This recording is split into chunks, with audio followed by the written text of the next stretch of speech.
Bonjour, c'est l'heure des contes vous propose pour aujourd'hui un conte qui nous vient d'Italie, plus précisément de Venise.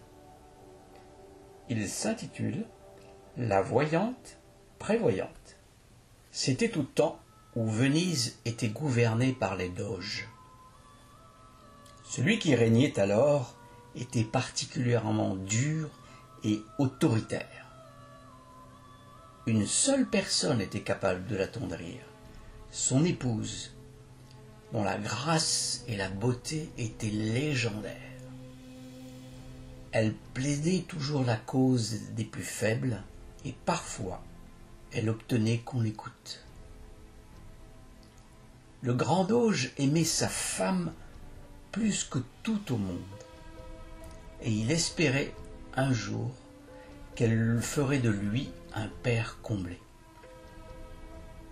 Hélas, le grand brassage de marins et de marchands qui se croisaient à Venise, portés par tous les vents, propageait parfois des maladies inconnues. La jeune femme tomba malade, sans que rien ne puisse le laisser prévoir, du jour au lendemain. Le grand doge fit venir immédiatement son médecin personnel. Celui-ci examina la patiente, fit mine de réfléchir longuement et prescrivit quelques remèdes en usage. Au bout de quelques jours, ils s'avérèrent totalement inefficaces. L'état de la malade empirait. On appela tous les médecins de la République de Venise et même quelques étrangers parmi les plus réputés. Les uns et les autres, ils défilèrent, auscultèrent, firent mine de réfléchir longuement et prescrivirent chacun des remèdes différents. Rien n'y fit. La malade s'affaiblissait de jour en jour. Son époux était en désespoir. La médecine se révélant impuissante, il se tourna vers les sciences occultes. L'astrologie tout d'abord, qui n'apporta rien de concret. Puis, ayant entendu le plus grand bien d'une voyante, il la fit venir à son tour. Il la somma de lui dire quand finirait son calvaire.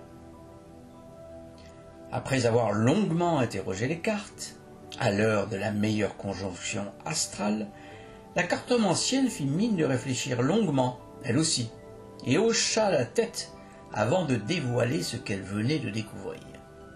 Les cartes ne savent pas mentir. Ta femme ne guérira pas.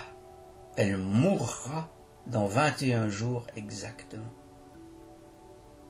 Sur le champ, le grand doge fit chasser rudement cet oiseau de mauvais augure. Les jours et les nuits qui suivirent furent les plus pénibles de sa vie. Il espérait que cette vieille folle se fût trompée, qu'elle ne connût rien aux cartes, ou que celles-là ne fussent pas les bonnes. Il ne quittait plus le chevet de son épouse, lui tenait la main, cherchait à lire dans son regard le moindre signe de guérison. Hélas, celui-ci ne reflétait que tristesse et résignation. À l'aube du 21e jour, la prédiction s'accomplit. Fou de douleur, l'homme parcourut le palais en gémissant comme une bête blessée. Il en voulait au monde entier, puis se focalisa sur cette vieille sorcière de voyante qui avait, par ses prédictions, causé la mort de sa bien-aimée. Il la fit venir et, sans autre forme de jugement, lui déclara « C'est toi, par tes tours de passe-passe et ta vilaine magie, qui a pris la vie de celle que j'aimais. Tu vas mourir à ton tour.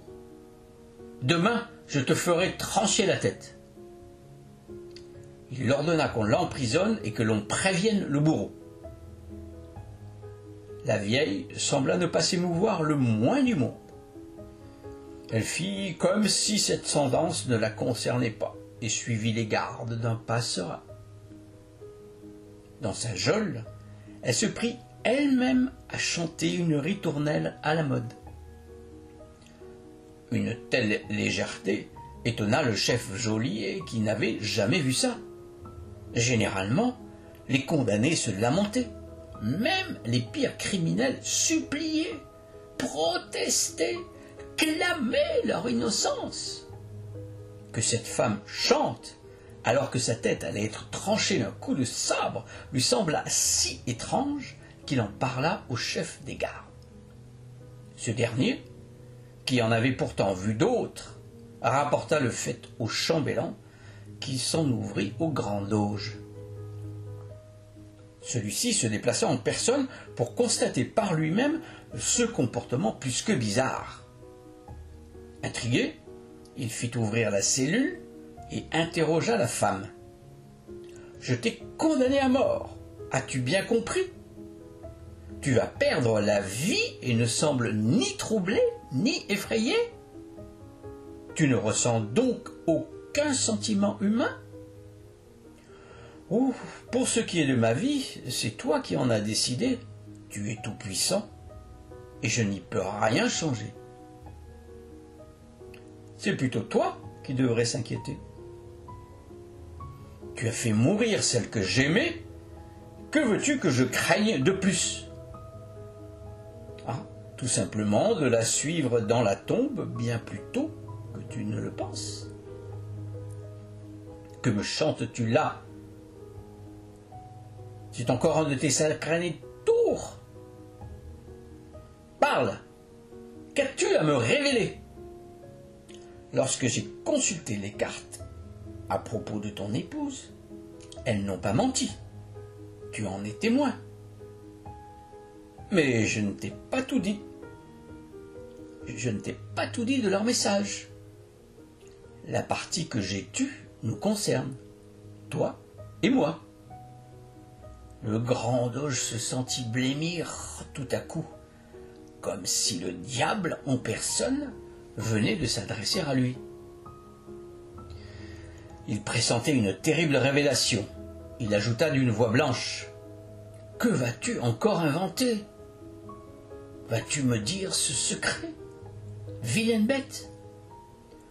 Ou dois-je te faire supplier pour que tu l'avoues ? Puisque tu tiens à le savoir, voici ce que m'ont dit les cartes. Elles sont formelles. 2 jours après ma propre mort, tu mourras à ton tour. Depuis cet entretien, la cartomancienne est installée dans une chambre au palais des Doges. Un médecin veille sur sa santé en permanence. Un cuisinier personnel et une escouade de domestiques satisfont ses moindres désirs.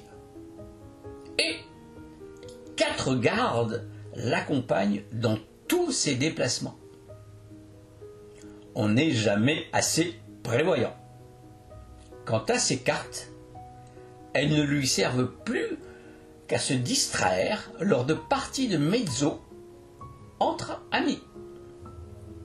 Il lui arrive aussi, certains soirs, si elle est seule, de faire des réussites. Cric, crac, un nouveau compte dans le sac.